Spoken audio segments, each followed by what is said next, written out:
The Healing Lives Center is a center for sex trauma and marriage education and transformation, and has the critical mission to strengthen that which God created and values, marriages and the nuclear family. Dr. Gilbert, your host, aims to provide important teaching on tough topics, great interviews and conversations, and tools just for you, all emphasizing a biblical worldview. Join us now with today's feature. Welcome to the Family Features Podcast. My name is Dr. Corey Gilbert, and I am excited to interview today two doctors that are married and have been married for quite a long time and still are married, Dr. and Dr. Hindmarsh. So welcome. Hey, thanks for having us. Thanks for getting that right. That was pretty. Yeah, it was amazing, actually. A lot of people say Hindmarsh, and I go, really? Do you say be Hind? No, I was talking about the doctor and doctor. Doctor and doctor, yeah. We could totally unpack that, how that plays out sometimes. Anyway. Yes. Well, tell us, how did you, as you were talking before, a lot of people don't make it this long when you have such even intense careers, let alone the same careers. So what was how come you're still here, Tim? There you go. Because I was so unbelievably amazing naked. That's always the secret. And that's right. That's the goal. That's the goal. So, really the undergirding. Okay. Everyone that gets married is dumb because you don't know what you're getting into, but you're making, it really, from a rationalistic perspective, this is an insane endeavor. Because you are making a commitment to somebody, usually when you're fairly young, so you don't really know yourself. You clearly don't really know the other person, and you're giving yourself that you're making this commitment that's supposed to last for the rest of your life. So you're making a decision when you're 21, or in our case, I was 26 and May was 25, that potentially 70 years later is going to develop into something that was actually worth committing your entire life to. So the only way that that's going to work is if you are guided by principles far bigger than yourself, because you are in incredibly deep waters right from the beginning. Very true. So what kind of principles would that be? What surface for you guys? First of all, she's always right. Going. Second of all, I make her laugh every year. Done. Okay, let's move on. No, really, for us, I think the single undergirding principle, and this was obviously guided by our faith, was that the marriage itself was bigger than either partner. Nice. So it's kind of like, if you look at, if you take a sports analogy, why do guys that are super committed to themselves and their own stats kind of make us gag when we watch them play? They might be great, but they end up destroying teams. I mean, like you think of somebody like Terrell Owens or Antonio Brown, both wide receivers. They created chaos everywhere they went because it clearly wasn't about the team; it was about them, and they were the best players at their position at the time they played. Mm-hmm. Whereas, you think of guys like Brady and like Peyton Manning and so forth. Everywhere they went, people got better because they made everyone around them better. So if my goal in life, in my marriage, is to make my wife's life better and to seek understanding in what it takes to make her life better, by definition, my life just got way better. That's right. Very well said. I was thinking, while you're doing the sports analogy, I don't know, trying to think of a better analogy for the... There is no better analogy. For the female side, or even the guys that don't follow the sports thing, what would line up with that? But I didn't come up with something really quick. But to your point, when you are there to support the other person and build them up so that they're successful, it just it's hard for people to understand, but it snowballs back towards you. You think that, I'm just giving. That's all I do is give. I'm not going to get anything back. And that's what society teaches you.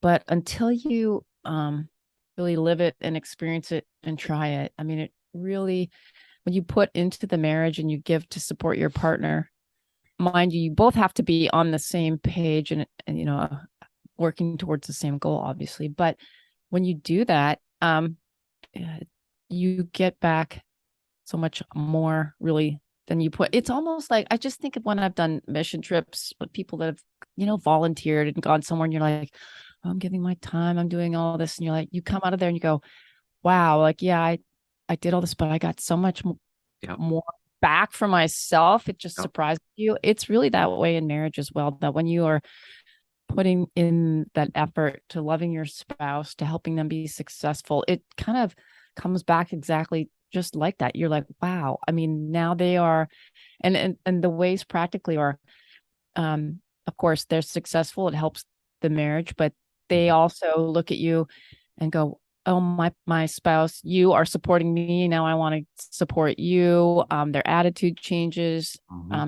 So many ways. I mean, I'm trying to, I'll think of something really practical here, but for the basis is that what you put in, it multiplies. It's not 1 + 1 = 2. It's, 1 + 1 = 4 or 5, etc.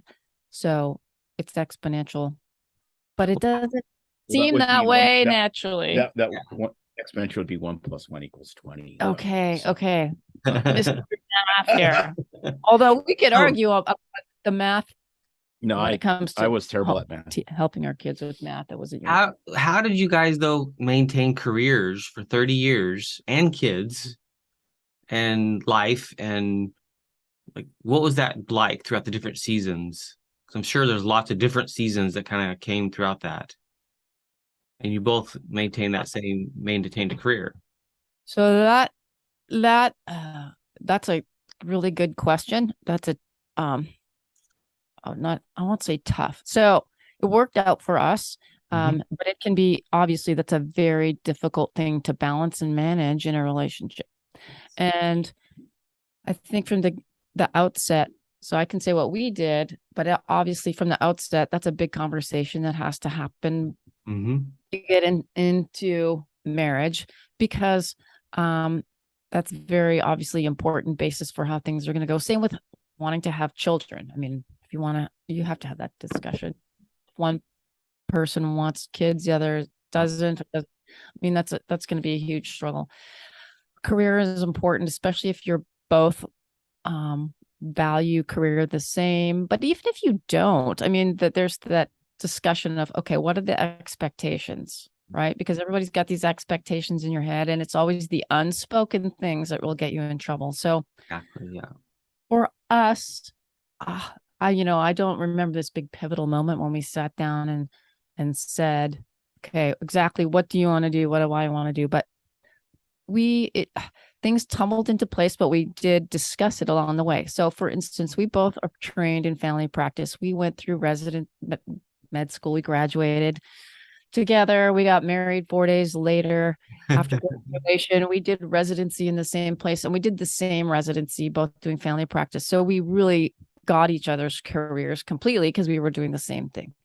But that did make it easier in a sense, but then there was also the more challenges because we are doing the same thing and have the same obstacles. If someone is a, say, stay-at-home parent or spouse, or someone has a career that doesn't require them to be gone for 120 hours a week, there's different support structures. But for us, once we started working and we were done, we did have sort of different levels of how much we wanted to put into our career. And we had that discussion numerous times along the way. For me, where I was at changed a lot. And I struggled because I always felt like I was a yo-yo to career and home life, because I wanted to do both. And there was that hard part as a woman, that whole fallacy of you can have it all.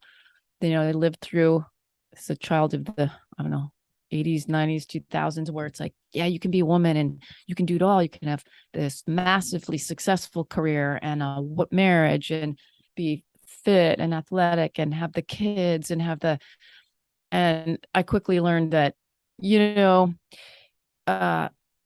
can, but you're pretty much, I would say, like an elastic band that's being stretched in different directions. And you're going to snap because you're going to be pulled in all different directions. Well, I think that Mick Jagger is, the prophet in that, which is Yes. Yeah. but you can probably get what you need. So as far as balancing, though, so even figuring out what you want as an individual first is very important, and which is kind of what I'm trying to say. And that was the struggle on the way, which we can talk about.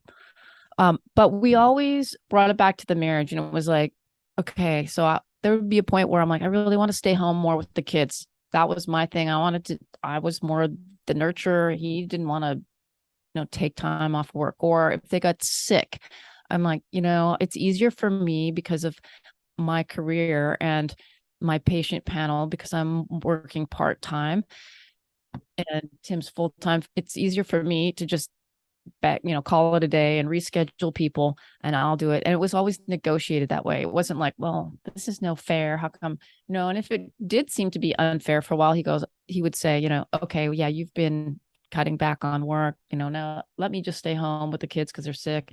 But it was always a discussion. Nice. And so, along the way throughout, when our children were, infants to young kids needing a lot more time and energy, through those formative years, grade school, and then high school, things change again. It was always a discussion of, what do you feel like doing? What do you really want to do? So it has to be a continuous discussion for sure. Mm-hmm. I always think of spouses, who change careers or have to move physically. We never came up against that. We've always been in the same location. But I think it's going to be a discussion together, a joint decision, because, you're right. If you're both in powerful careers and you're veering off in two different directions in the sky, like fighter jets separating, and that is going to be mutual destruction. So it basically is communication, mutual decision making that's agreeable on both parties. Yeah. And you worked in the same place as well, right? Sometimes. Not always. Not always. So initially, no, we were in two separate towns, part of the same group though. So we were different places, and then we actually did work together a lot for many years. And then the funny story is that I actually played his nurse for 9 or 10 months. Tim's we just had our daughter. So it was back in the day when there was no maternity or paternity leave. It was like, if you had a kid, you took time off, you just were fired or not working, or you left the job basically. So that's kind of where I was at. It was like, all right, if you're going to have a baby and you're going to be gone for 3 or 4 months, shop's closed, you're not working here anymore. So I did do that. And then long story short, Tim's nurse, she gave her 2-week notice and he was stuck. He had nobody. And I'm like, well, I'm not doing anything. I'll come in and help out. Well, the helping out turned into 9 or 10 months later. And that was really, now we laugh at it. But when you have two equal individuals, and then I'm taking orders from Tim and he's telling me what to do. And I'm like, but I would tell my nurse to do this. You should be doing this. You should be calling this patient and telling them, no, they can't have any more Vicodin. They're harassing me. It's your job. And it was pretty funny. So I was siding with the nurses, and they were loving that because I wasn't going to take it from the boss. But so that was it's awesome. That was a little tough. But there's some funny moments in there, like for instance, at that time, you were still doing deliveries. I remember one time he took off. The clinic was right beside the hospital, and we were working, and he's like, I got to go do this delivery. See if you can take care of the rest of the patients, reschedule them, or if anybody, I'm like, if anybody needs to come in or whatever. So, they would pop in and then I'm like, I can just see you. And they're like, I'm confused. I thought you were Dr. Hindmarsh's nurse. What do you mean you can just see me? Things like that. Or awesome, yeah. One day I was checking somebody in and they're like, who are you? What happened to, I won't say her name. What happened to Glenda, ex-nurse? And I'm like, oh, she's gone, but I'm Dr. Hindmarsh's wife. Let me just check you in. And you can do that? You can just anyway, more of a joke, right? Because nobody knew I was a physician too. But But anyway, yeah, so we've worked together. We've worked together probably more than not. Yeah, it was really interesting though, and I think it's kind of a metaphor because if we were equals, we worked together great. If we weren't equals, it was a complete nightmare. That's a good. I mean, it really was, and it's interesting because when you talk about this balancing of life and career, I call it the Oprahfication of, the United States. This idea that you can have it all. You speak to the universe and it speaks back to you, and it's just, I see it as her way of, dealing with her guilt for being so unbelievably wealthy. Yeah, you worked hard, Yep. a lot, and you were fortunate, and you took risks, and you won. That's fine. You should be proud of that. I don't think anyone should be ashamed of that. But you speak to the universe, and unfortunately for a lot of people, the universe speaks back and says, "Yeah, I don't like you." And so this idea that you can have it all is crazy, but it is true. You can definitely get what you need, but you can't have it all. And so and we've learned this not really the hard way, but I think that very few people live deliberately. And Yep. so they, So you know true. what, I want to be financially independent by the time I'm X years old. Okay, well, that's possible. It's possible for virtually anyone with a reasonably good job. You just have to plan. Okay. But that means that you don't get a new car every 3 years. It means that you're going to have to put a significant amount of your disposable income away and not touch it for 30 years. I mean, there's sacrifices you have to make that goal happen. But if that's what you really want, and that's really your goal, then that means you're going to have to do certain things. And so, but we don't look at that, right? It's like there's a pill for everything. I want to not be anxious. I want to have a good marriage, but I still want to go out 3 times a week, get drunk with my friends, and sleep around. Well, you know what? That's not really going to work. Yep. That's not going to work. I want to be super fit, but I want to eat whatever I want to eat whenever I want to eat it. Well, you're not going to be fit. Right. So, either, so you got to own that decision one way or the other, because you're going to own it regardless. So you might as well own it in a cognitive way where you really own it and go, you know what? I'll just stay 20 pounds overweight because this makes me really happy. Okay, great. I mean, that's truth. Make. Yep. And exactly. At least you're living true. But this idea that, I never have money. Well, there's a reason for that. Yes. Job. And I finally realized, several years ago, like from a financial perspective, there was never enough money. Right. I mean, if I had 100 times more annual income, I'd just buy helicopters instead of cars. Mm-hmm. And I would just find interests to fill whatever disposable income I had. Yep. So maybe I should just deal with the desire side and actually do stuff I really, really like, and then I'll have leftover money. Wow, imagine that. Exactly. So I thought you were putting this together as like an analogy to marriage. Well, it is, but that's exactly the like, that's exactly the point. It's exactly the point. If you want to have a good marriage, it's exactly the same as retiring at 65 or 50, or these guys that do this FIRE. They want to retire by 45. Yeah, I think you're right. People understand the planning for things like it's like successful finance or successful fitness, but it's like, do people really sort of think about what you have to do to get a successful marriage, or at least what you would deem successful? Because that's just dependent on everybody, right? Face down the person, you finally bag them, mount them on the wall. That's called the marriage certificate, and you're on to the next conquest, which is usually career, and you ignore what you said was a value, your marriage, and instead other things take precedence. Exactly. No, that's exactly right. I mean, so if this is, as much as he drives me crazy, it's Dave Ramsey stuff, right? If you want to be fit, do what fit people do. If you want to be rich, do what rich people do. Yep.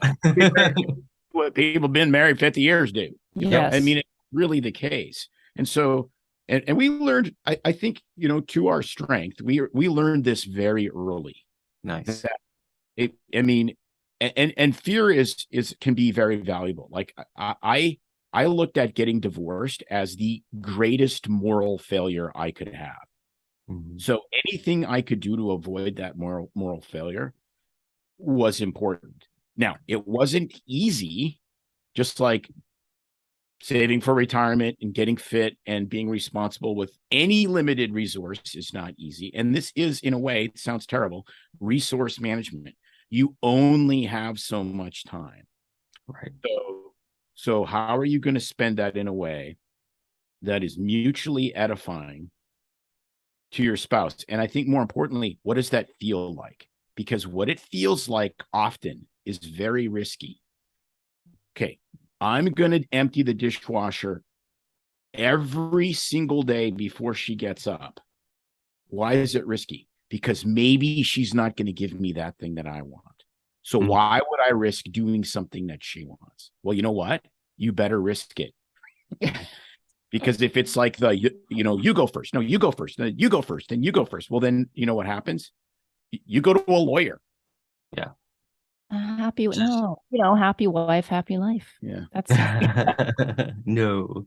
yeah, no, exactly. Because think- I love you, because I love you. That's why we do it. I choose to orient myself towards I'm serving you. It's service. I tell my students that there's this there's this tension between the whole work life balance.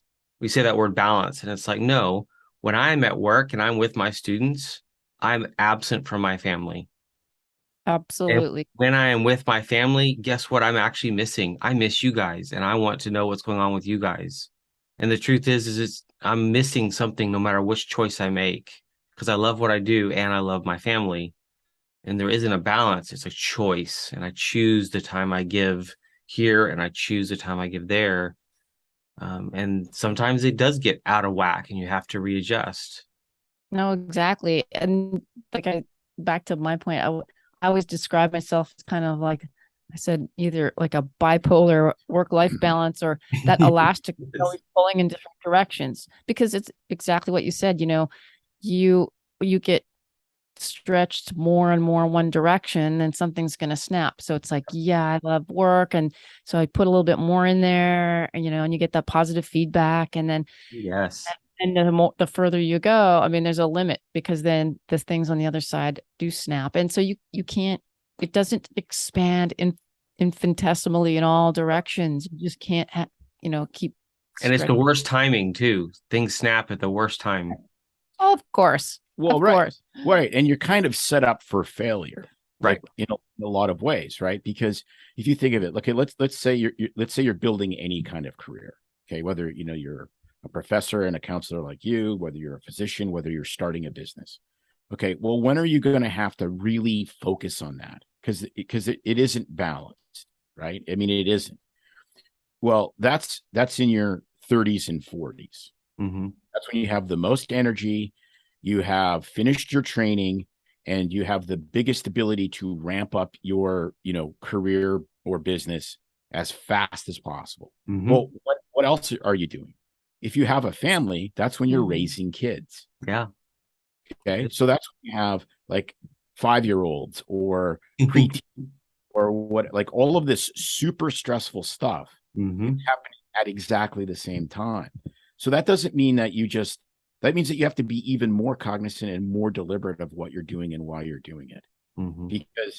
Because there will be, I mean, is it worth sacrificing time with your family to rapidly expand your business if that potentially means that you can completely pull yourself away from it 2 years sooner? It might. It might not. I don't know. Exactly. And that's the thing, is it might and it might not. And so there isn't some cookie cutter out there. And that's where people get their mentoring and guidance and leadership, and who they learn from matters. And a lot of people are listening to very unhealthy voices, very self-centered voices, very self-serving voices, versus what is that biblical foundation of marriage, of building my life, which the Bible doesn't say, put this and this and this here and then do this. And like, it's not extremely nitpicky prescriptive. Oh, no. We like to do that in Christendom and try to give all these, well, you have to do this. It's like, yeah, but what's the algorithm, right? Okay, Right. what order or the best way, or tell me when's the best time to have kids, or when do I do this? And Yeah, I know men that would never have gone to college if they had not married that girl who pushed them, and vice versa. She would never have gone to college if he had not married her and pushed her, and on to different training and different levels and different risks. And it's just neat to see others. You know what? I never would have if I had gotten married. That was me. I would have dropped out. I would have focused on family. Instead, I was towards the end of my doctorate when I met my wife. And so God knows, and if we trust him and we live for him, it's a very different outcome. Now, you guys face some challenges as well, as everyone does. What was one of your huge, big hurdles that you had to face as a couple? so, well, I'll start speaking to that. I think that, a lot of people think that you get to be, I don't know, 20, Mm-hmm. 30, 40, 50 years of marriage. And it's like, oh, you must have figured out the secret and it was really easy and you're not going through the same stuff we are that are struggling. And it's totally the opposite of that. It's like everybody struggles with the same stuff, the same thoughts, the same sin in their head, pretty much. And so you just learn the people that come out that appear successful and have a happy marriage, is that they've learned how to navigate those hurdles and work through them together. And each time you do that, it gets easier. Yep. To Sure. the point where you work through. So it's just like any other kind of training. So I mean, I would say to begin with, sorry, hon. I had this vision in my head that Tim was the knight in shining armor on the white horse. Come along to well, obviously. That's intuitive. sweep me off my feet from all my baggage that I brought into the marriage, so to speak. And so I had a lot of stuff growing up and through college years. I had really quickly been anorexic and bulimic and was still actually overcoming that just as we had gotten married and were graduating from medical school and even into residency with the pressures there. I was working through that. And that's a whole testimony of how I became a Christian, that struggle and background. But I would, still kind of healing from that and not knowing what I wanted to really do with my life. And the whole reason I got into medicine was a lot of family pressure and not knowing if I really wanted to do this. And man, you get through all those years of undergrad, med school, residency. I mean, you're kind of like at the point where it's like, you got to just tip it over the edge and keep going. But I didn't want to. And because I'm like, what else am I trained to do? I got to stick this out, but I hate it. I wanted Tim to just sweep me off my feet, give me the answers, make my life better. And long story short, we get through that. I start a career. We don't have kids yet, and I'm still unhappy. And then I'm really mad and, pardon the language, but pissed off at him because I did all this stuff. I got, married this guy that I thought was perfect and had, was going to help fix it. Again, that's intuitive. And I was, and I was still really unhappy. And, now we've been married I don't know, it was probably about 5 years.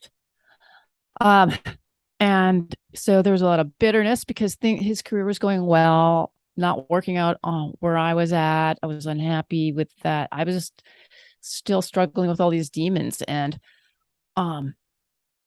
it was one of those tough points. And Tim basically said to me, and it was one of those hard moments, but he said, I'm not here to make you happy.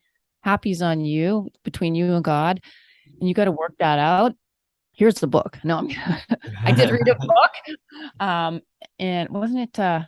It was Finding God by Larry Crabb. Yeah. One of the kind of icons of Christian. And it wasn't quite, here's a book, but at the same time, I did find that book and read it. And it was so eye-opening to be free, taught me it's okay to be unhappy.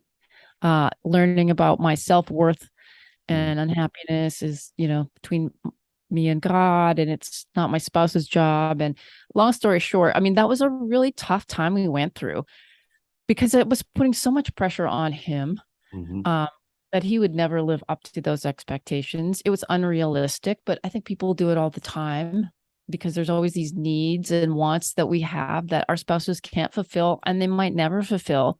And we're expecting that. And until you learn that, it's going to be a massive burden on the marriage and very caustic in the relationship between you. Set up to fail. Yeah, exactly. Well, exactly. It's all set up to fail because that's a need that they can't meet. But it's interesting because you kind of have to understand the sewage with which we float, I love it. And the culture is it's always the next thing. Okay. Yep. Because we've essentially built an entire economy around covetousness and disposable everything. It's the next thing, right? Yep. So, well, this car is kind of a piece of crap. It's 10 years old. I need a new car. It's the next thing. Yep. Okay. And that's fine if it's cars, and it's fine if it's vacations. I mean, you can look forward to the next thing if you do it responsibly. But so it's built on this underlying principle of dissatisfaction. You have to be persistently dissatisfied so that you'll buy and perpetually consume the next thing. So what happens? Well, my marriage is not satisfying, so I must have bought the wrong car. Exactly. I mean, clearly, if I had the right car, it would make me happy for the rest of my life. Well, but marriage isn't consumption. That's the problem. And that's why I've always, I've had this debate with my kids and with a whole bunch of people. They're like, why do you think getting married before or living together before you get married is wrong? It's just because God says it's wrong. I said, well, no. I said, there's more to it than that. It's because what makes a marriage is the fact that you get to 15,000 feet, the door opens on the airplane and you go, okay, I've been trained. I have a parachute on. I know how to deal with my emergency procedures, and you got to exit the freaking plane, right? Because it is a 100% commitment. When you go into something and say, I'm going to try it out and see if we're compatible, what you're saying is this relationship isn't about us. It's about me. I need to make sure you're acceptable to me. And if you're acceptable to me, then we'll make the next commitment. No. Guess what? You're both entirely unacceptable. You're both entirely flawed. Yep. Yes. Figure out and get the right parachute on your back and take the jump and say, yeah, okay. Now my brother said this brilliantly at our wedding. He said, you graduated from medical school this week. What you've really been given with that diploma is a license to learn how to practice medicine. Mm-hmm. And now today you got a marriage license, which is a license to learn how to get to know somebody in the most intimate way possible. Oh, I love that. Yeah. So that's what it is. Mm-hmm. Okay.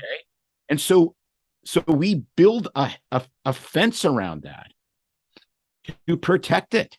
Yep. Because it's so unbelievably amazing.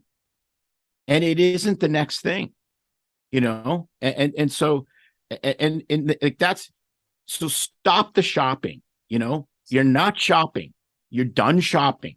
Grieve the loss of shopping for the next hot woman or whatever. Easy for a man to say. No, women like shopping. Are you kidding? We're 100% oriented. Yeah. It's like I remember I was with a bunch of my skydiving buddies in Arizona, and this waitress showed up, and she was absolutely like next level gorgeous. And I said, "Man, did you see her? Like that was this stunning, right?" And these guys are like, would you say that around your wife? I said, 100% of the time. Because they know, she knows I'm not going to pursue somebody.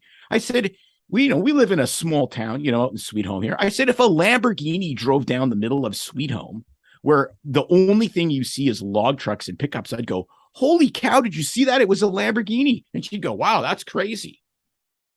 And they're like, I can't believe that. And I go, well, the reason you can't believe that It's because you're always hunting for the next thing, dude. Mhm. And the woman you're with now knows that because she was the next thing 4 months ago. Oh, ouch, ouch, ouch. Yep. Well, absolutely. Now, having said all that, talking about struggles and things, I believe it or not, I, as the woman, was the one who, twice, I call it the 7 year, not 7 year itch, but it seemed to come in cycles of that where, twice, really two big moments where I said, I don't think I can do this anymore. I don't know that I love you anymore. I think I'm out. Which, yeah, surprises, a lot of people are like, wow, it was you, not, Tim, because often, not always, the man more than the woman. And it wasn't about someone else I was attracted to. There's no infidelity. It was just about struggles were happening. Didn't feel in love anymore. You lost that love and feeling, the whole thing, what's love got to do with it song. But it's true. It happens.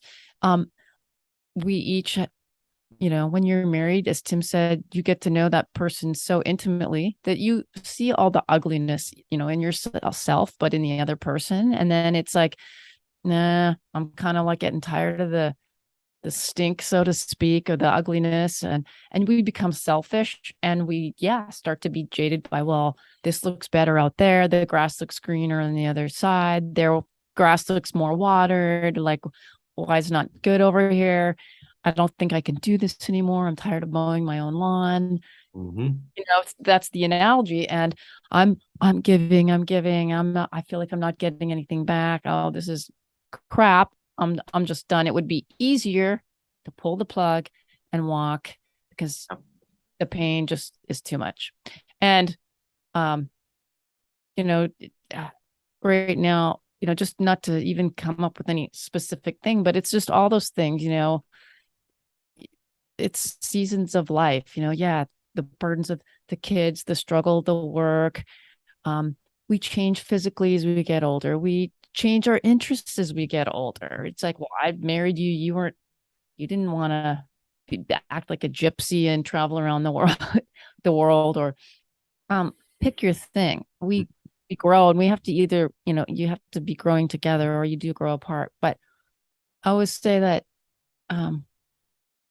for me, those two times, man, it was just a lot of finally communicating that with Tim, Mm-hmm. which is very hard to do, until you've practiced it, but really to sit down and go, okay, we need to have a really good talk because Day of reckoning. I'm feeling like this. And to sit down with your spouse, I mean, it's very tough to say, I don't know if I love you anymore. Let's talk about it. Like, what does that mean? It doesn't mean I'm just going to run away, but that's how I'm feeling. Mm-hmm. So what do we do about it? Well, yeah. But There's elements of truth for why she should have felt like that.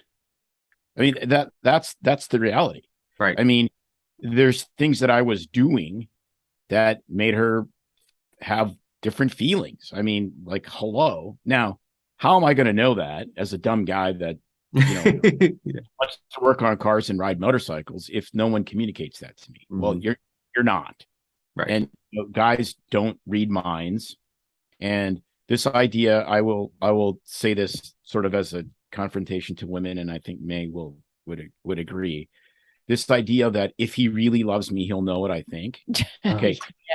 You need to get that demon back into hell because that's where it came from. Correct. And I had that demon on my back in a big way, just telling me that all the time. I mean, and I don't know how people even get that. How women, men too, because there are. Well, I know exactly how.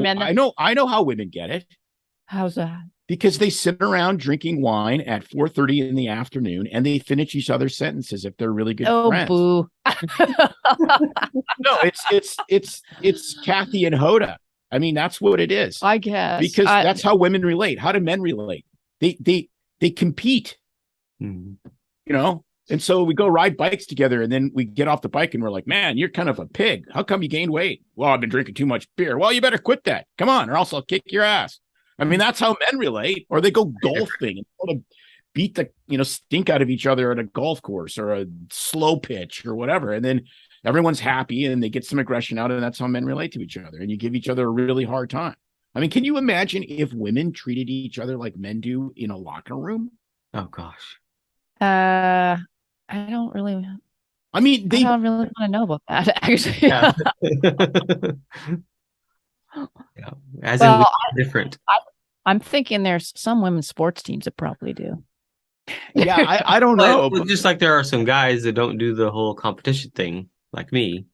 So it's kind of and there's some the very spectrum, if you will, of there's some touchy-feely sensitive guys that are, right. but for the most part, You're right. I mean, if and the irony, I married someone who's more like the guy type side of that, if you will, the intellectual, legal person. She used to be in the legal field, and it's so funny to see that the way that still is a fit, that God designed something that fits. That in the end of the day, I'm still the guy and she's still the girl, but you're right. There's such difference. We're not meant to read each other's minds. We're not meant to just know it all.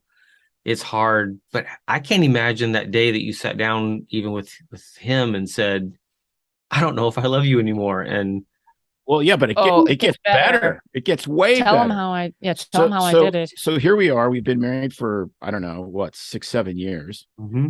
And we're spending this insane amount of money to remodel our house, add 1,000 square feet to it.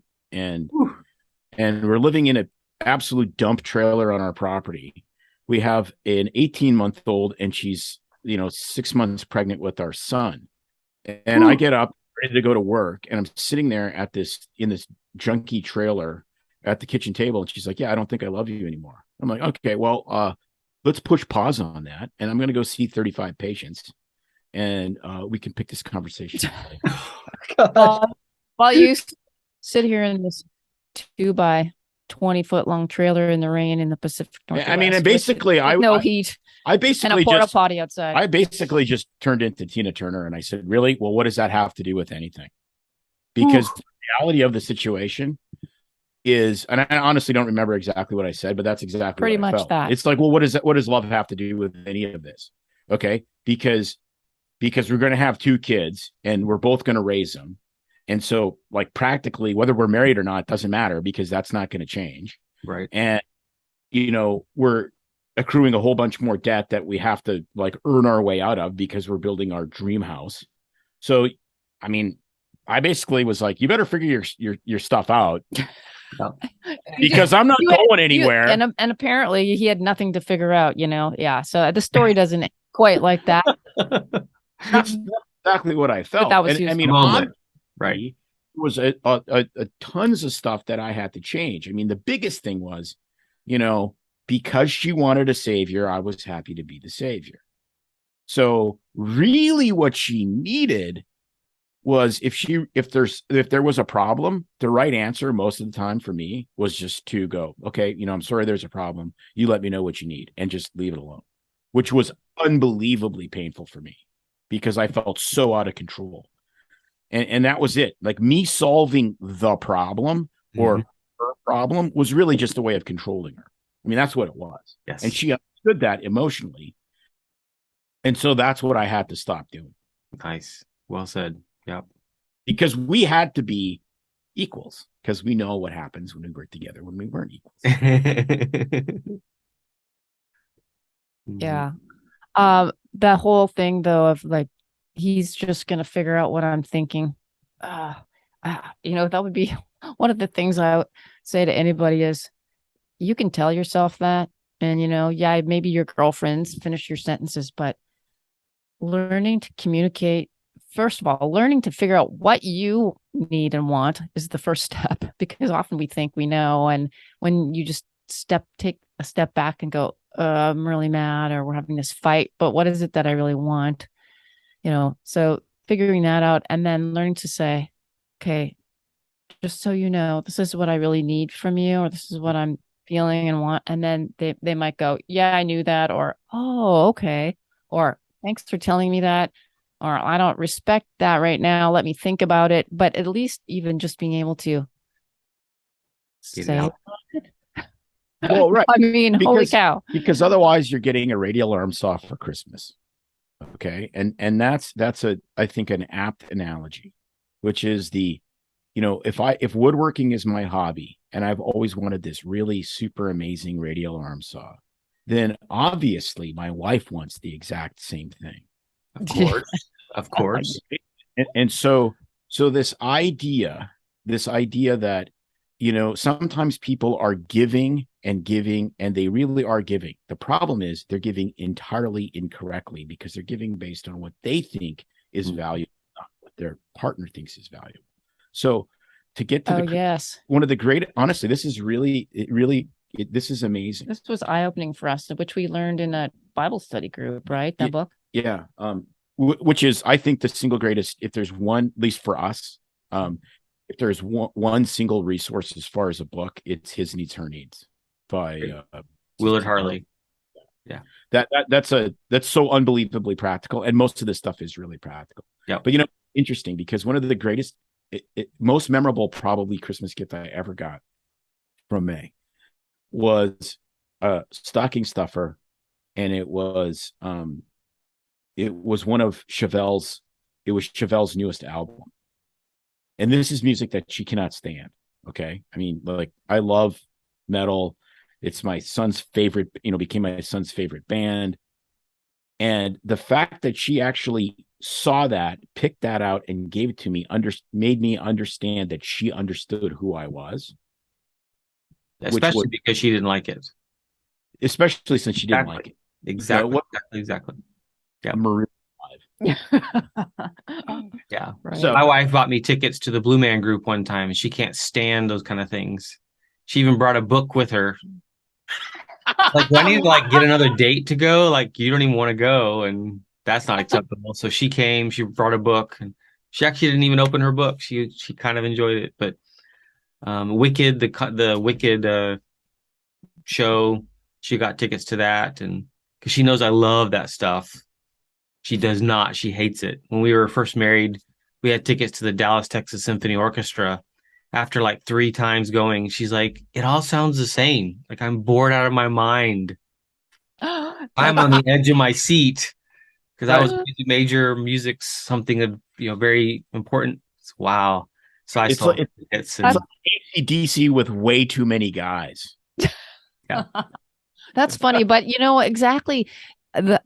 I mean, it just sounds so painful. And if you're the spouse inviting them, you think, oh, I don't want them to come because they're going to hate it. They're going to ruin my evening. But to invite someone into your world like that and share it, even if it's, just the one-time thing, so that they can, they might like it, they might not. I mean, Tim got me to go. He dragged me to Alice Cooper. So you just got to see this. I was like, yeah. When the snake came on the stage, I was like, done. Thanks. I'm like, so, they're gonna chop his head off. They're chopping his head off. They're chopping his head off. But I can appreciate it, and I've also, it's okay to have some boundaries then, right? And just say no to I think, there's another part that's worked really well for us, which is, you absolutely, I mean, what you learn about the other person and just about life in general by being drawn into the differences is really pretty awesome. It is. Okay? It really is the celebrate diversity. It is, truly. Same time, I think it's really powerful to have your own stuff. So yes, I go to Sturgis virtually every year. I take a week, 10 days, 2 weeks off, and I call May almost every single day, which most of my friends don't call their wife. And I come back and I'm like, man, this was crazy. It was really fun, but it literally, from a vacation perspective, it would be May's version of hell. It would be every single thing that she doesn't like. It's loud, it's crowded, it's obnoxiously, it's cosplay for 50-year-old, professionals, on and on and on and on. Yeah. But it's fun because I get to be a badass for 10 days. And then, and so, and I've never been, because I don't like the loud and don't like that stuff. So Yeah. You'd still appreciate it. I mean, I would. I mean, I ride a Harley too, and yeah, but it is something to kind of behold. It's that's so many, and it's so different. Like you can find whatever you want to there, and so you can kind of make it however you want. But it is loud and it is very crowded, and that you're not getting away from that. yeah, exactly. And then she usually takes a week by her, with herself or with our daughter or one of her friends, and goes away. She likes the beach, goes to Hawaii or whatever it is, and it's like I stay home and work. Yeah, that's fine. I mean, I think that your marriage is in trouble if you ever do that. Your marriage is in trouble. That's what some people say. No, I think your marriage is in trouble if you don't. And I because agree. we are unique individuals, and to keep things fresh and alive, you need to, figure out what it is that attracted you to the, other person in the first place. But we doing things apart just, I think, frees you a little more. Because you don't have everything exactly in common. It's good to get out and do your own independent thing and then bring that back to the relationship. And I think you're more invigorated, and it's interesting when he can tell me about his trip and he's alive, with excitement, and he had fun. And I'm like, that's fascinating. No, I didn't want to be there, because then I would be all ticked off and mad and couldn't appreciate it. But when I see how he's like bubbling over with enthusiasm, how alive it made him feel as a guy to go to Sturgis and do all this, I'm like, that's really cool. He's really excited. But it would be a totally different experience. And like the college students I talk to now, they want to marry someone that's basically a cookie cutter copy of themselves. Like if I'm a hunter, I need to marry a hunter. If I am a diehard football fan, they need to be a die. It's like you cancel each other out if you're the same person. No, you want to marry someone who's sexually different than you and in all other ways different than you, because they add value to your life. Like you said, it's true diversity, if you will. It's true a depth of growing. My wife's literature and books I would never in a million years read, ever read. And what she brings is a depth of a story that actually has challenged me to think in different ways about ideas and in the areas that I work in. And it's been neat to see the moving together of those two things, of them making me a better person because of who she is. You can't grow as an individual. You're right. If you're in your own bubble. So if you're married to yourself, you're not going to grow. And it just made me think right now as we're talking about, what's that? I can't remember the saying, but there's that circle diagram, and everybody's going to know it, where, it's where all the lines cross over, and there's that point in the middle where they all overlap, but yet the three sort of circles are separate. And it's like that with marriage. I mean, you want to have a lot of things, obviously, that you both do together, like to do together. I mean, obviously, why are you together? But you still need your separate things that bring new and uniqueness and flavor to the table as well. And so where that all overlaps and intersects is where you just have this amazing overflowing, I think, relationship, because there's independent things, there's connected things that you do together as well, and then family things, career things. So it's not all the same, and it definitely should not be all separated. Well, right, because that's not healthy either. But if you think of it as like construction, like a foundation, so the foundational stuff is really critical. Like, what do you believe from a faith perspective? What do you maybe what do you believe politically, if that's important to you?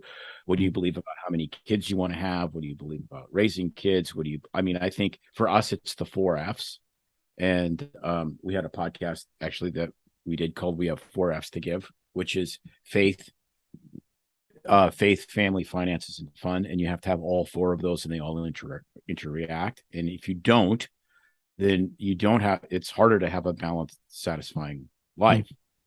And so, the foundational stuff has to be foundational. But then once you start building rooms, one room is a family room, one room is a kitchen, and one room is that's where all the other kind of diversity. But you don't get to have that diversity unless the foundation is built correctly for that. Yes, exactly. So that stuff is really critically important. And, like, I know that if she goes to Hawaii for 2 weeks, she's not going to be sleeping with the bellboy. Mm-hmm. Like, I just know that. Well, I know my wife she got together with a bunch of college friends. I was in Georgia with 2 kids at home, and everything that could go wrong went wrong that weekend. She goes off with college friends to San Francisco, and it was a bunch of friends reunion, just friends from college. And we had one kid skin reacted to something in the clothing. It happened to be the detergent from someone else. Another one puked at the pool. So I called our pediatrician a couple of times. And we survived, but I remember going away from it. I never worried about what she was doing. And just the peace of that. It was so incredible to think about that. And vice versa. When I go away and do stuff, she's never worried about me.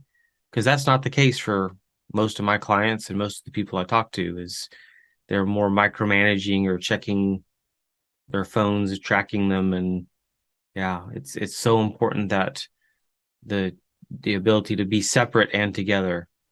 Now, for you guys, though, this journey of kind of what you went through there, that 6 or 7 years, and almost like a crisis, and it was kind of a reckoning, if you will, as a couple. And where did you go from there? How did you reconcile that with a baby on the way, a little one already there, house being torn to pieces under construction? I mean, how did we fix get over the hump? Yes. How did you make it to here? So I would say, thankfully we have really good foundation of faith, really good. I can't remember at that time if we were in a small group, support system, church, but we had a lot of skills and tools at that point with some of the Bible studies that we had done and those things.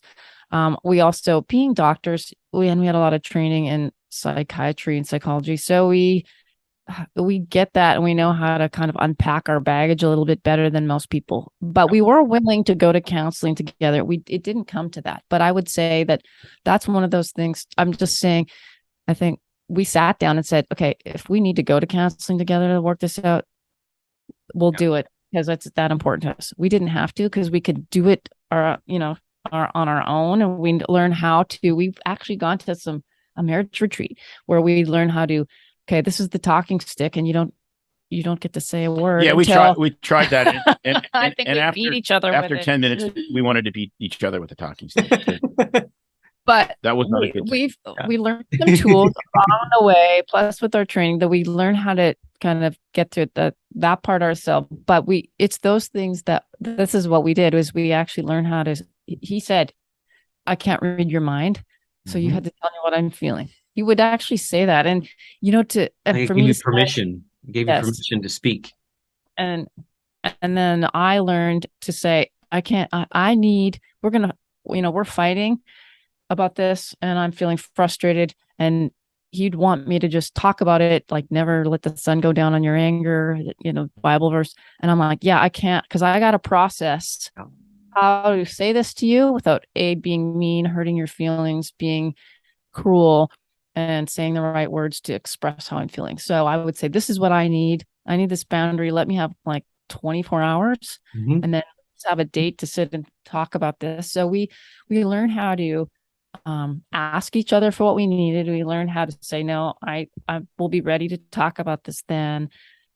And then being vulnerable is so hard, even though it's the person, that sees you naked, you have intimate sex with. To be verbally vulnerable is so tough. And to say, I hate to say this, but I don't feel like, say those things. Another analogy, you have to open the purse. Yeah. It never ceases to amaze me that women will meet somebody and let them like sleep with together on the first date, but there's no way in hell they'd ever get into their purse.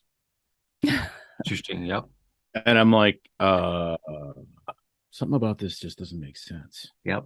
So I'm just saying, these are really specific tools that we used, and learned that if you know that this person has your back, they've committed their life and they're married, we've both committed to the marriage is bigger than us, then I should be able to say, okay, and be very vulnerable with my emotions and feelings and trust that he's not just gonna, laugh at me, and damage me more. And so we learned that it's hard, but the more you do it, it's like going to the gym, and having to do that first push up when you fall on your face. Yeah, you're gonna. Well, but so we did that. A lot of feedback loops. Yes. Like tons of feedback loops. So it's like, okay, did that help? Did that thing I did, or it was? I mean, it can be, and it's all super practical. We also learned to put each other's glasses on. That's the rose, the different colored. You see the world through a different perspective, and we learned that. He gets car analogies a lot, or music analogies. So I'd say, okay, it would be like if you doing this would be like if I'm slamming the car door super hard or not keeping the car clean. We would learn analogies that the other person related to. Nice. And so that we could put things in that perspective and it'd be like, oh, okay. So we did a lot of that. We also have very good friends. And I'd bounce things off my girlfriends who've been through tough times, and have a real dose of reality. Someone would say, this one friend of mine, she's like, yeah, I was, we're both been divorced and remarried, and we've done that. And, you think it's easier just to walk out and leave. And that was helpful. We never did do the formal counseling but we were willing to. And so I think those are some practical tips for people to really, I don't know, hopefully take and use. But what you came to it with is, and I love that you made the point, you're both very highly educated people, where we're actually in this culture right now degrading the value of that. And it's like, sorry, the stats still show the lower the education, the higher the divorce, the higher everything, all the unhealthy stuff. There's something very amazing about not only a liberal arts education, but building on that, the tools that allow you then the skills to handle life. And the value there is immeasurable. You cannot put a dollar amount on that in a sense. I agree that college is too expensive and there's too many other. Unless you get a gender studies degree. But that's the most valuable one. Yes, get the gender studies degree. $100. Oh, gosh. Yeah. I think the theme of what we're talking about, at least in my opinion, is everyone struggles. And as May said, everyone struggles with the same things. Okay. So guess what? If you get married, you will struggle with money. You will struggle with sex. You will struggle on what is the other person thinking. You will struggle on, do I still feel in love? Oh no, I must have married the wrong person. Which is the next? Everyone is going to struggle with that. But here's the difference. Some people struggle better than other people. Bingo. So the key to what you do for a living, what we've done for a living as far as counseling people in this regard, is you want to learn how to struggle better. Okay. Correct. The difference between the guy with the 8-pack abs and the, whatever in the gym is because he learned how to struggle effectively. Mm-hmm. Struggling. Yeah. Actually, to be honest, with the super fit bodybuilder guy is actually struggling more. Mm-hmm. Because he's been willing to enter the struggle to change his body. So why not enter the struggle of making your marriage amazing? Because that's going to affect your body, your life in ways that are far more profound and amazing than whether or not you got 8-pack abs. Yep.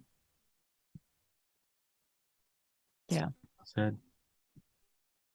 I like 8-pack abs though. Yeah, I know. And I'm getting closer. I've shed the kegs so far, and that's been a real bonus.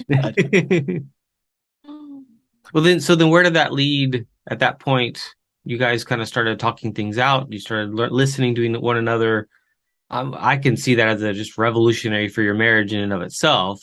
But you're also right. It's like in the moment, if you think of that family who's in that moment right now, kids are coming, we're just trying to survive financially. We're doing this, that, the other. It's like your feelings, really? You want to talk about your feelings? We don't have time for that. We're in survival mode. Well, But yet you actually need to stop and kind of talk through those feelings because it actually does matter. So both Well, right. are true. It's well, like when your house is on fire and you feel like, oh, let's just pack everything up and run away and like leave the fire burning.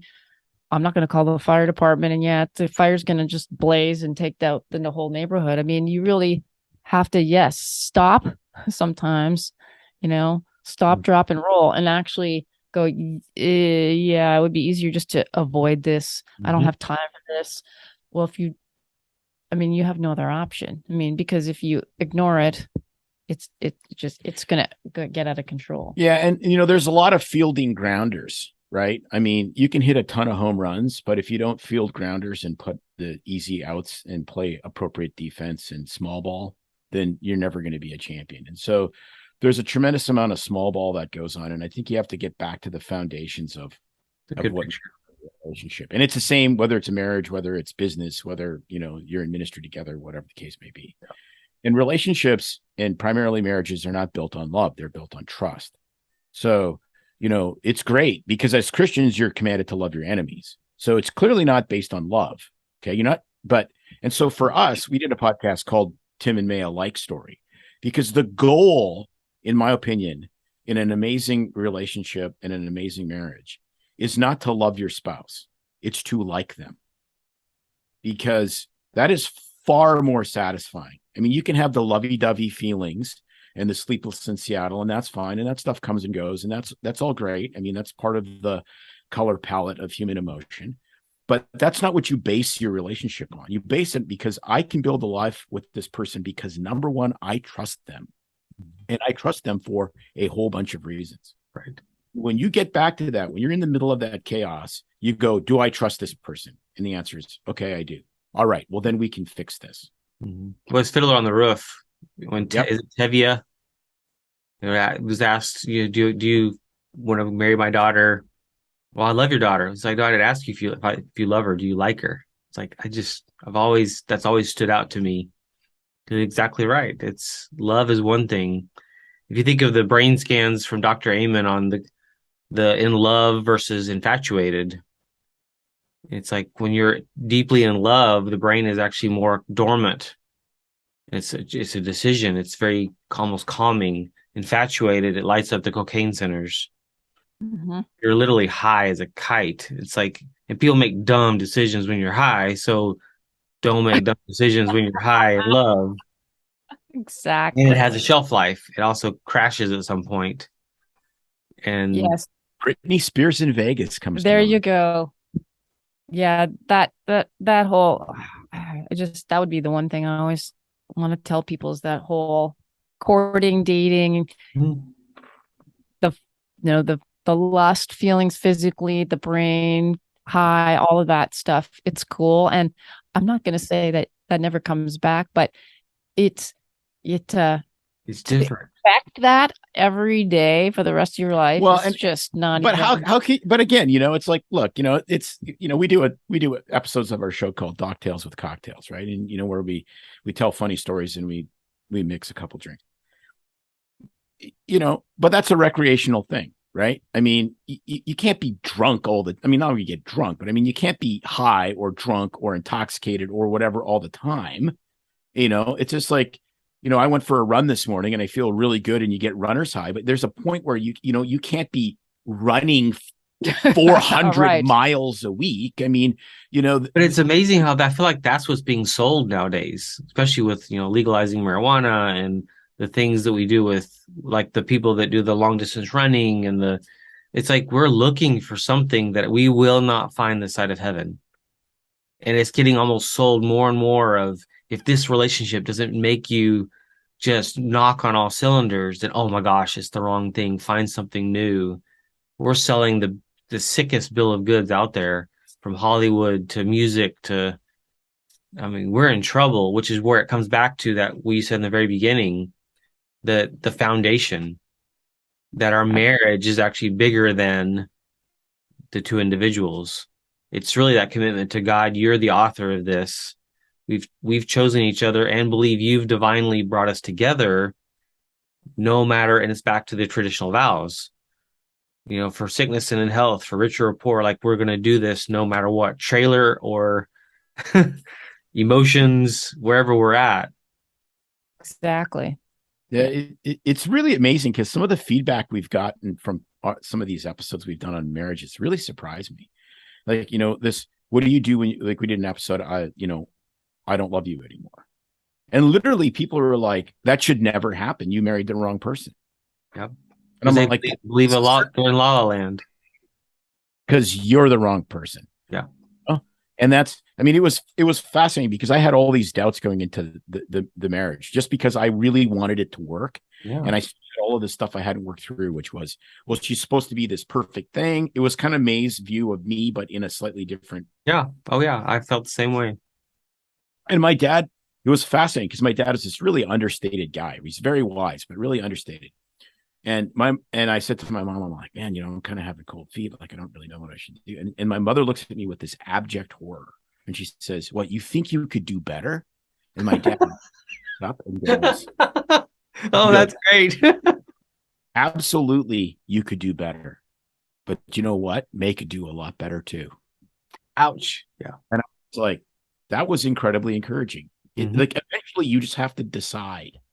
Yes. And I think, I think you have to decide, you have to decide rationally.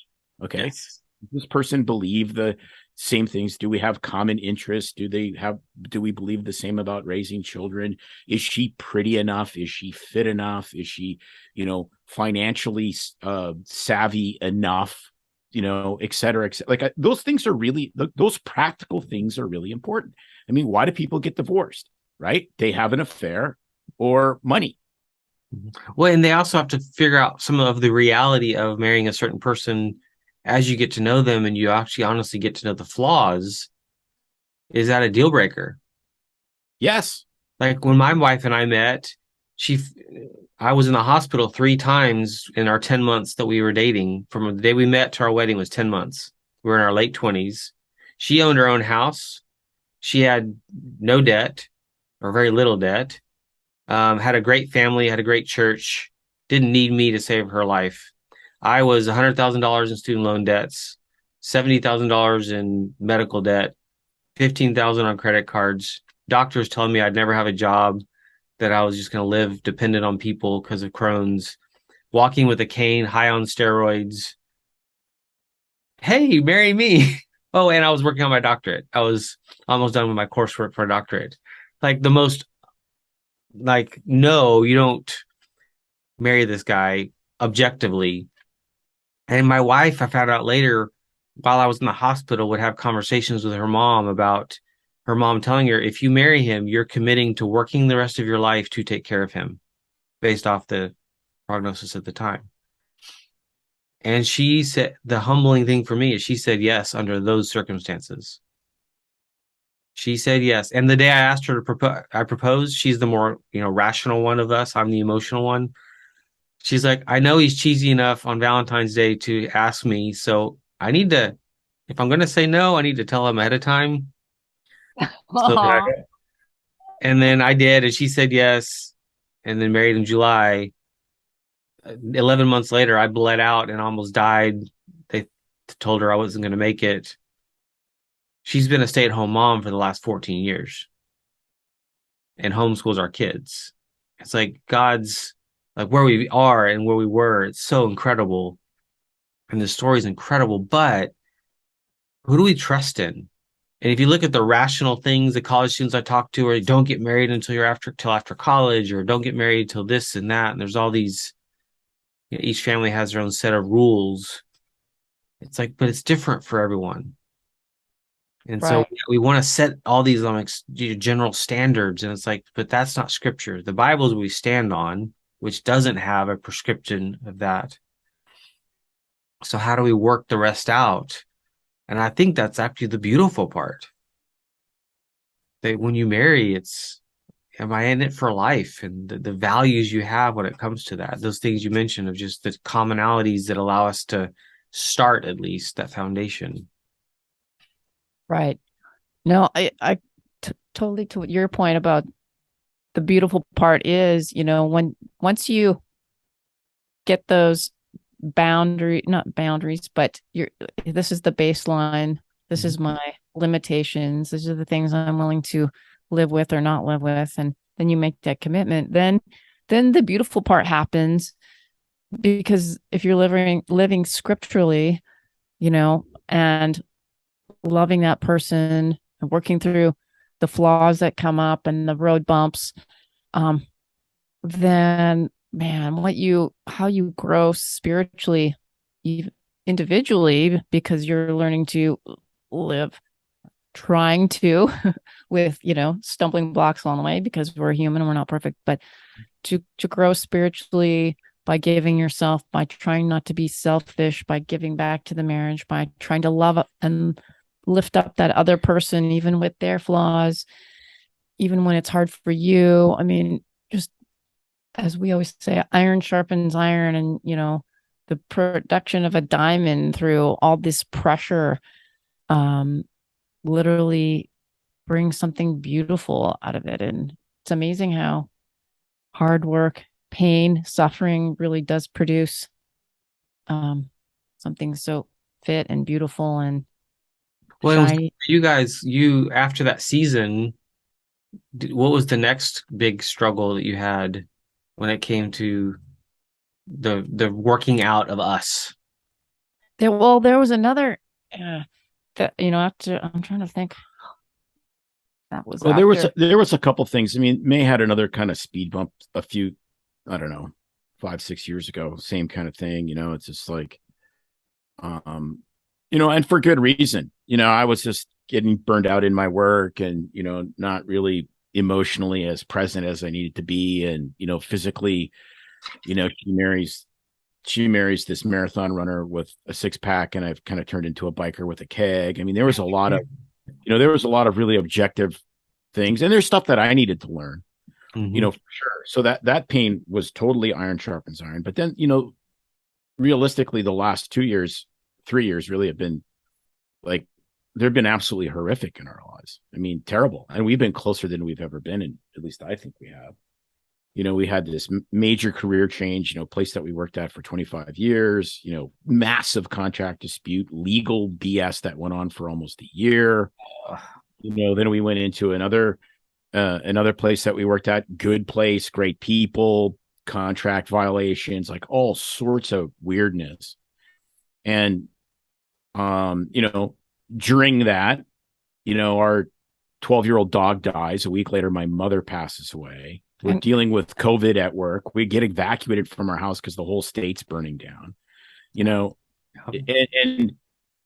but the fact is because of those other things that have happened before, it actually pushed us together. And we've spent so much time together. It's kind of dumb. I mean, it really is. Like, we spent, because we're kind of in this semi-retired in between careers phase now. And it's just like, what do you got? I mean, we're together a lot, and it's awesome. Like it's way back. That's neat. I mean, I think it is. I mean, well, and that's not what I hear from most people. Most people the last few years has utterly revealed the underbelly of stuff, and they're on a lifeline. It's just, it's horrible. They're not okay. So that's incredible. It shows that the work you put in earlier, the difficult stuff, the hard conversations, the tears, even the anger, the frustration, is paying off later at the next phase when more trauma comes along, if you will, or struggles. So that's incredible to see. Well, we're seeing it because a lot of couples and friends that are at this phase in life, because our kids are early adults now, when the kids start to grow up and they're in high school or they're leaving to college, and then kids are gone, all of a sudden it seems to be either all of a sudden the couples are like, oh, this is great. Now we have more free time together. And it's like we're starting all over, how fun, or who are you? And I can't remember why we got married. And all of a sudden you're like, shoot, now there's no kids here. The glue that's holding this family together is gone. And so Well, I that's just, a big, I think, the second the point kids for people. left, I just stopped wearing pants. Oh, God. I mean, I'm not even wearing pants now. The poor the So- poor UPS guy. Yeah, no, it's Every just, time I he mean, shows up at the house.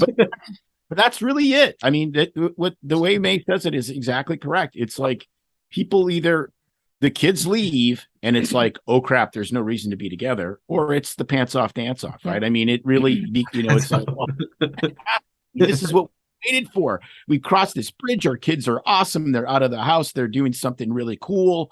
Now we get to do something else that's really cool. I mean, that's where we're living. Yeah. Now, to get to that over the last 3 years And then was like, the flames of hell, but that's okay. I mean, it obviously we obviously had some dross that needed to be burned off, right? but I would say to what you said or asked about career, how do you stay married, with these career thing for us and for most people, maybe I'm wrong.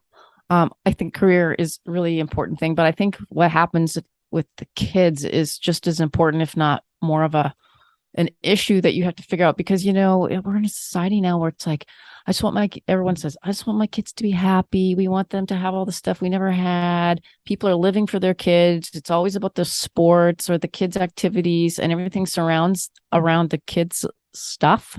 Yep. And that's unhealthy because It is. A, it's not healthy for your kids to learn that everything evolves around them. Right.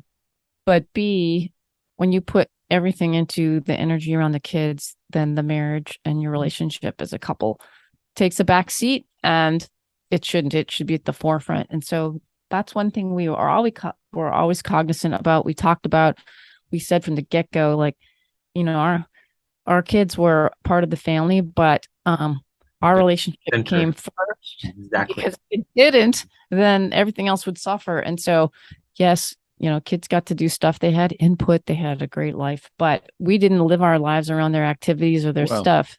Yes. Case in point, our son, when he was about 8, came to us and said, if you're not going to take us to Disney World, why did you have kids? That's funny. That's awesome. That's a good sales point. Yeah. And so, but it's fascinating because it's really true. I mean, we've had people criticize us for that one. They're like, because we say the most, absolutely 100%, we believe this, the most important relationship in your family is your marriage. It's not your relationship with him. It is your marriage. And they will actually be, their whole futures pivots off the health of mom and dad's marriage, and not what they necessarily just saw. It's what they felt internally, something that they can't even measure, of the security of that marriage. That doesn't mean that they never fought. That means that they fought well. It means they handled stuff well. Yes, kids are very observant. I mean, you know that. And they absorb everything. They absorb but everything. It's interesting because Billy Graham, one of his regrets was he said, at least in his marriage, was that he never modeled conflict to his kids. And that's what so my mom and dad, I never saw conflict till I was in seminary. And when I saw them fight, I cried. I had never seen them fight. And then I meet Kelly, and I couldn't handle conflict. I would just fall to pieces, and I would want to give up because I did not know how. And so being a counselor and facing this stuff so much with other people has helped.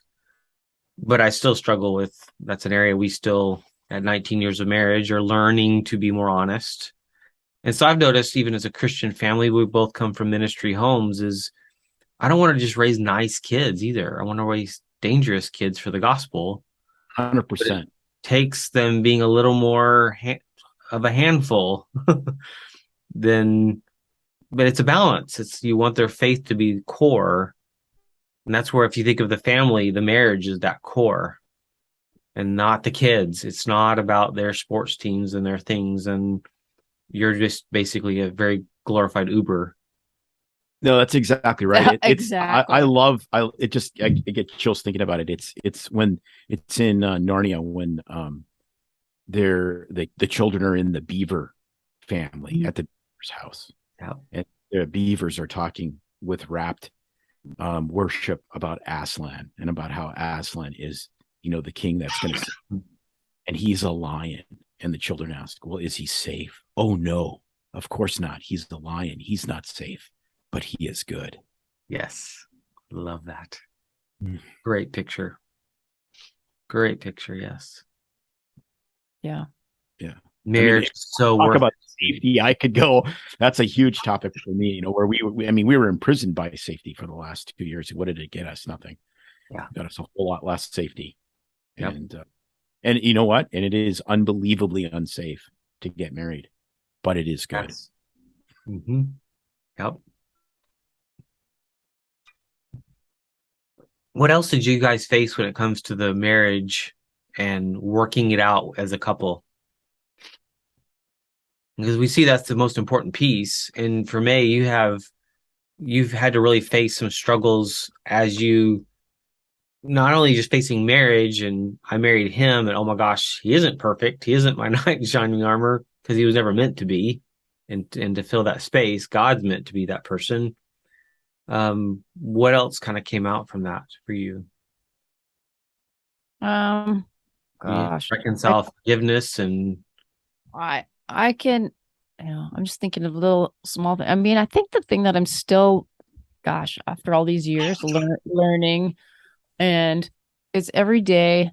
I think the whole thing of dying to self every day is letting the little things go. It's like choose your, we always say choose your battles, whether it's at work, with coworkers, with something, but even just everyday things that get on your nerves or bother you, or because everybody does things daily that drive you crazy, whether it's the lid off the toothpaste tube or the socks on the floor or I don't know, griping about, I'm trying to think things that I do that are so irritating to you, but you every day it's just almost like choosing your battles, and it's like, is this really that bad? Can I let it go? Is this something that's going to, it's just like an itch and I can just scratch it, or I can ignore it and it's gone? Or is it really going to turn into something bigger that I need to address? So, I mean, that's something that I think that we both every day, something will happen and I'll be like, I just want to blow up. And I'm like, what does it really matter? Yeah, that annoys me. I'll let it go, and in 10 minutes I'll forget about it. Who cares? So that I think is a lifelong thing that just you have to learn to let go. Yeah, well, and I've learned that. I mean, not largely being married, but I think you learn it a lot in other parts of your life as well. And I definitely have in my career is that you realize there's not many hills to die on, but man, oh man, the ones you're going to die on, you are 100% willing to die on. I mean, the commitment to what you will die for, so to speak, is much more robust, but that's not very many things. Like a lot of the stuff that you fought for a long time ago doesn't really matter. Yeah. I mean, and it's, and I think spiritually, I remember saying this years and years ago, when what really matters, then what doesn't matter. I mean, like when you really focus on, okay, where are we going? Why are we going there? What does God have in store for us in this? And that's really becomes your focus. A lot of this other stuff just goes away. Mm-hmm.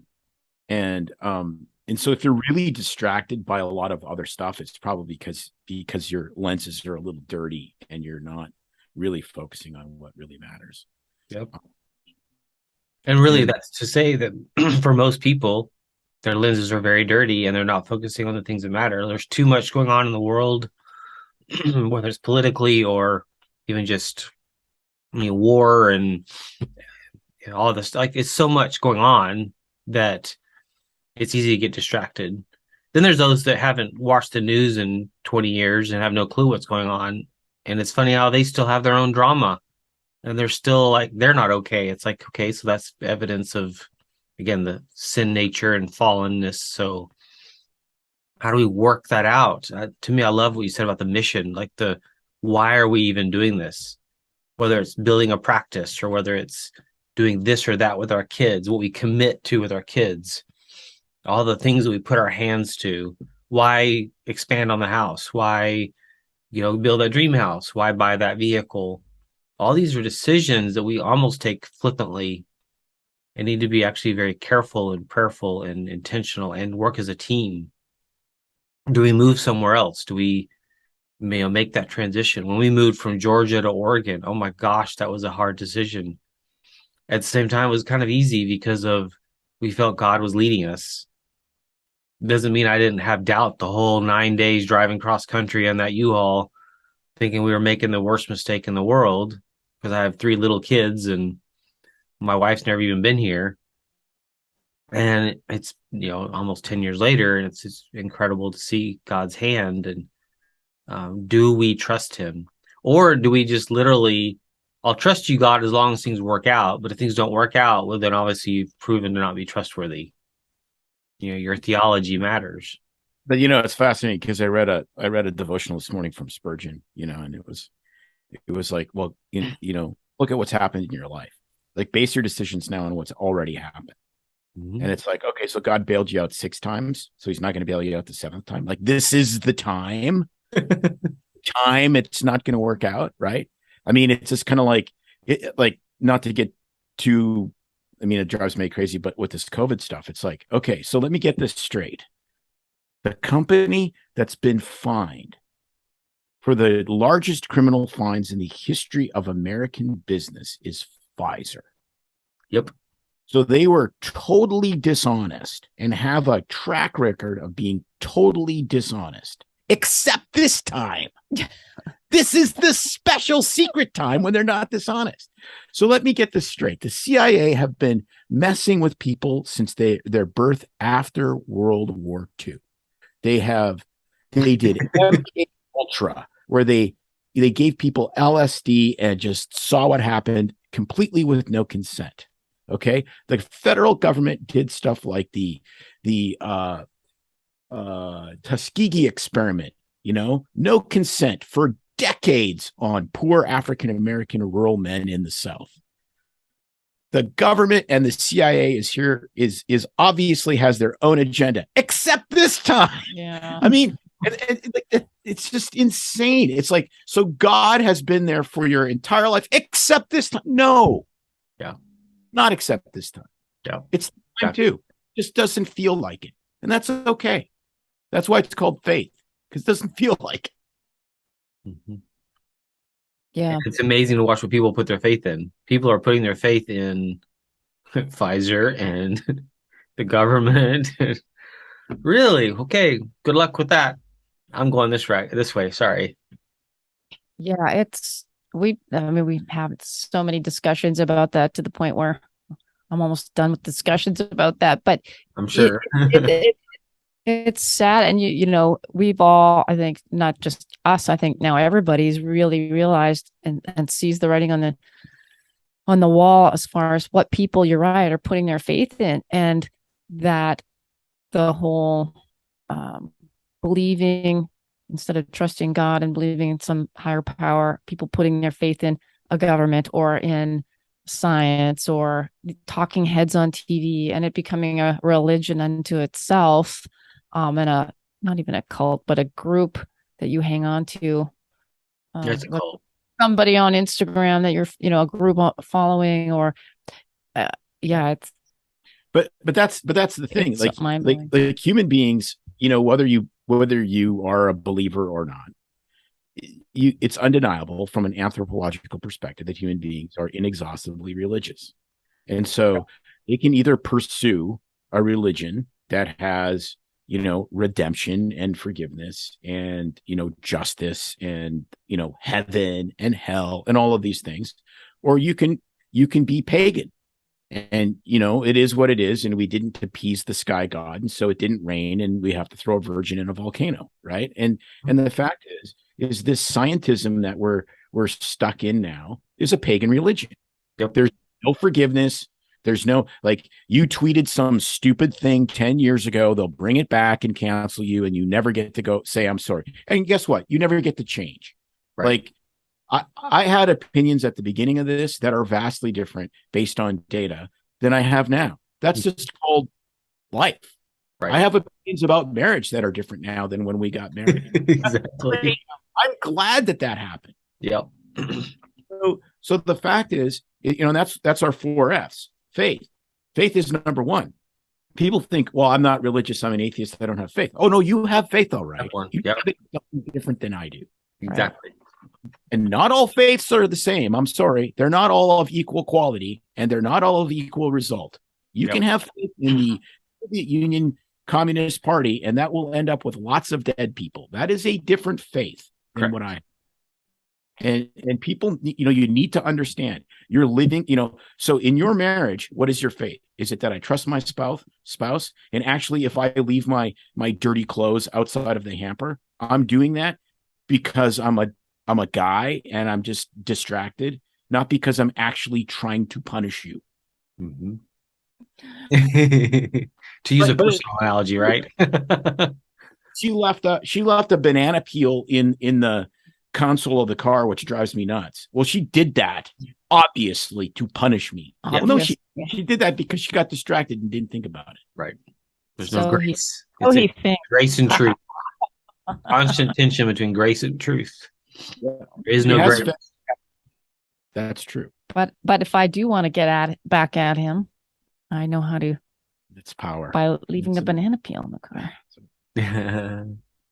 But you asked about other struggles. I mean, and gosh, we've had so many that we could go on and write the book about it, which we should do. But so we talked a lot about family, obviously, and the kids, and the faith, as far as what you're putting your faith in and having the same thing. Finances is a big one because but marriages usually break up over finances, if not. Yep. And of course, lo and behold, we've had our struggles and conflict with that as well. And we laugh because we currently have a financial advisor, but we didn't for years. We just kind of floated along until one day, I think in our 40s, I said, how much do we really need to retire? And how do we even know if we're there? Maybe we should pull our head out of the sand and figure this out. $1 billion. But up until that point, and we can laugh about it now, I always say we could tell our financial advisor that we did all the things that you should probably not do and did all the big, stupid, really, other than getting divorced. That is the big. Well, that is for most people, that's the worst financial mistake. Because getting divorced sinks you, cuts your, worth in half. So that is the big one we did not do. But, oh man, I mean, you have to be on the same page financially. And we've done an episode. I think we've talked a lot of times on podcasts about it, as well as to friends and counseled people, because man, that'll get you into trouble really fast. But we've done everything from borrowing money and doing the credit thing and pushing the credit to the ridiculous heights. Cause it's we'll borrow because we make so much money, because we're doctors and we have this great income. So we can borrow all that and put it on credit, and who cares because we'll be able to pay it off. To things like, we grew up quite differently. I was in a sort of lower to middle income family and was always taught to save. I had jobs as a kid in high school, and my family never wanted me to, my mom never wanted me to spend that money. I had to save it for college, and I wasn't allowed to I didn't learn the 10% giving, 10% long-term saving, 10% fun. It was just save it all. So I had this giant prolonged, what's the word? Delayed gratification bomb that went off as soon as we were working. And, Tim wasn't in that mindset. He was still in the saver long-term plan. And I'm like, no way, man, I deserve it. I put it off for so long that the boxes were showing up on the regular, the daily, with the UPS coming with all the stuff that I was buying. And because it's not filling you up. It's not meeting that need in the end. Exactly. So that was going on. And, then we have different kind of spending habits. This happens and you have to figure it out, because someone will be the spender and someone will be the saver. And then the teeter-totter can flip, and we did. And then it reversed. And then he's like, nah, what the hell? Pardon my language. But if you're spending all that, so am I. Then I'm like, yeah, I'm going to be the saver now. It's a great competition because nobody and everyone loses. No, but I mean, and he wants to buy big ticket items like collectible cars and things, and I'm nickel and diming it away, on Pottery Barn and like Amazon. I call it lobotomy barn because women go in there and lose their minds. So, more money, more problems, more debt. It doesn't solve. More money doesn't. I mean, obviously, there's got to be a baseline out of poverty to live, but the more you have, the more you can spend, and the more you can end up in trouble. And so, yeah, we've done stupids too, and that's an area that you have to get straight. The other thing we talk a lot about too is getting on the same page financially, and not separating your money into mine and yours. Must be ours, and you still need some my money and your money. We call it our allowance that we allocate to one another, so that we can spend it however we want. If I want to go get my nails done every week, or if I want to just spend it on books that he thinks are dumb, or clothes, or buy the lobotomy barn purchase, or save it for a big trip with the girls to wherever, or he wants his Sturgis money. And I mean, you have to have that freedom, but and everyone's got a different bandwidth of what that looks like. For some couples, sorry, it's $20 because of what you make and the way you've got bills. And for others, it can be a much higher number than that based off your income and living in reality.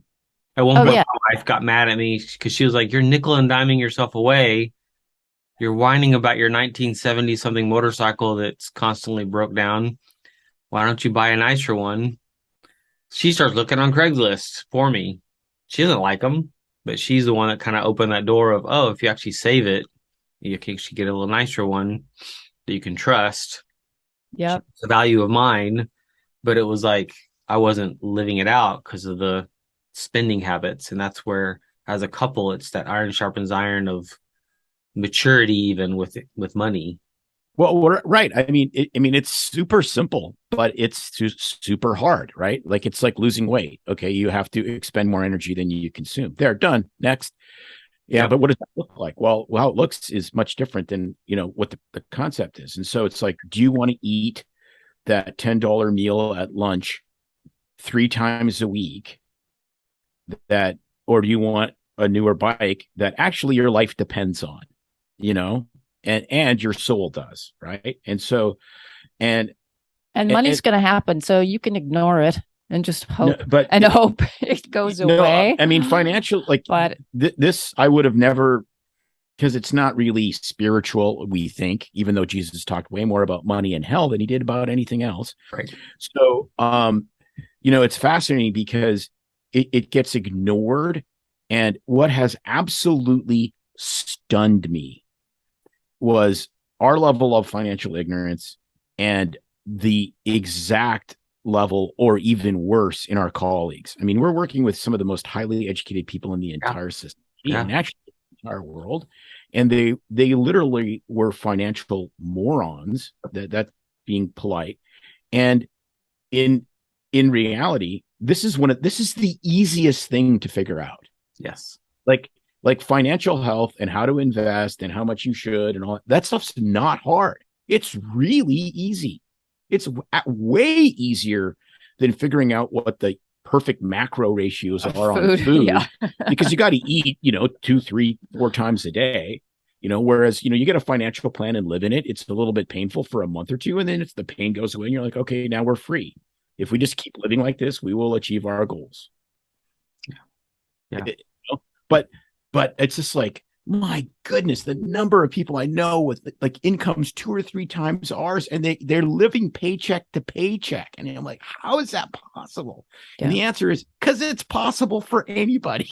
Look at the mortgage, look at their debt, look at their toys, But I'll say that one thing that we learned from our financial planner a few years ago, and I love this, is that it really ties into your, he says it's important to have a money date with your spouse and set it for every quarter.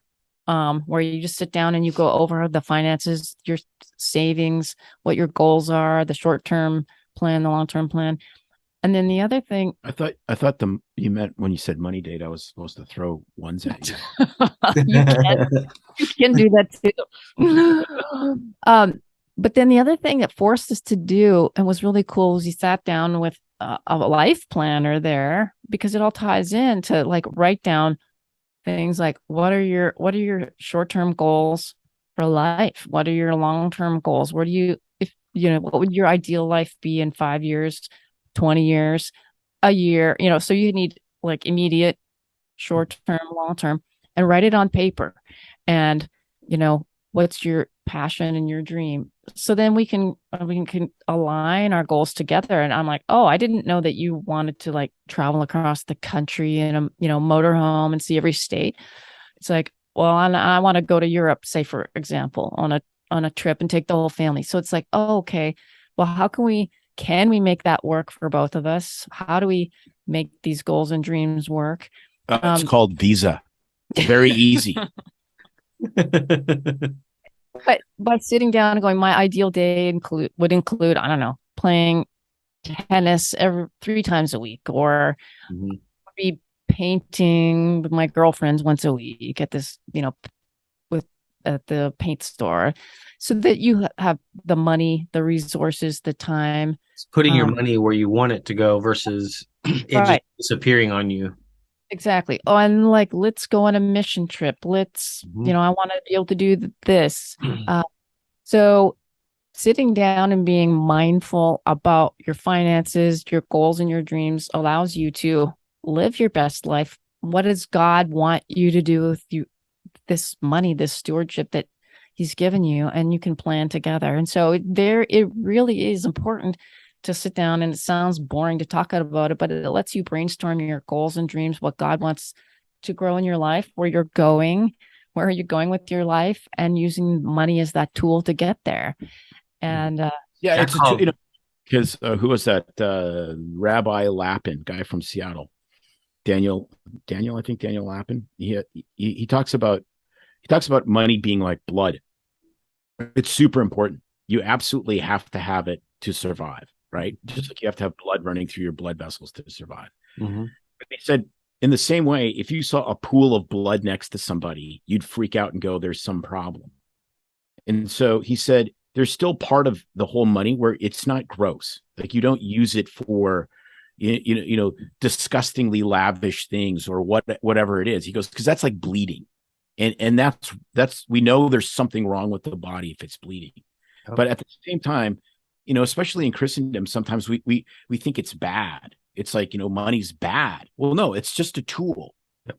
It's how you use the tool and what the tool means on whether it's good or bad, whether it's. And I call it a revealer. It also reveals. It reveals our true hearts and our true worship, if you will. Yes. It's scary. Yeah. I remember I just started laughing at myself. I went into my garage one time and had to like slink around to get around all these toys I had. And I go, where my treasure is, where my heart is where my heart is.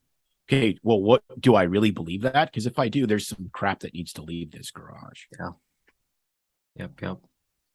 And the other side of the heart part is there's stuff that we do that we use money for that makes us feel alive. We should be doing those things and pursuing them. But that means that you don't get to pursue everything. And you know what? That's really freeing. Yes. It's really freeing. I was the guy that had to have 9,000 hobbies, but you know what? 2 or 3 is enough. It's actually more fun and it's more freeing. Yep. But it took me 50 years to figure it out. Yes. Yeah. This is a fascinating conversation. Just love talking with you guys. This is great. Yeah. Yes, we did too. Excellent time, that's for sure. Yeah, we need to do this again. But thank you both for coming on the podcast and sharing a little bit of your heart and your story and your passion. And it's neat to see 2 physicians, two doctors who love Jesus, who love one another, are committed to one another, but also is showing a reality of, and it's been hard. It's been a journey, and we're more committed than ever, which I just love that. That's beautiful. Yes. And if you're interested, we do have a podcast. Yes. BS Free MD, BS as in, you know what that means, free, and MD, all one word, on virtually every major podcast platform. You can find us at bsfreemd.com. If you want to see some funny, weird things we do, Instagram is a good place. Nice. We've had fun there. That's for Cool. sure. We'll have links to all that in the show notes. And yes, check out bsfreemd.com to find out more about you guys, more stories, more humor. And boy, do we need a very different perspective on even the medical this day and age. So that's beautiful. Absolutely. Thanks for having me. Thanks for Thanks a coming lot. on. Pleasure. Thank you for tuning in to the Family Features Podcast. It's been an honor to serve. If you're struggling and in need, Dr. Gilbert provides a free consultation for new clients. Check out his website at healinglives.com to book a call. If this has been helpful to you, please share it, leave a review, and help us get the word out so that we can see lives changed, marriages touched, and more people come into a life-changing relationship with Jesus Christ. For more help and resources, check out Dr. Gilbert's website for books, courses, and more trainings at healinglives.com. Bless you and your family and all God wants to do in and through you. Remember, your marriage and family are worth fighting for. This is Dr. Corey Gilbert. See you next time.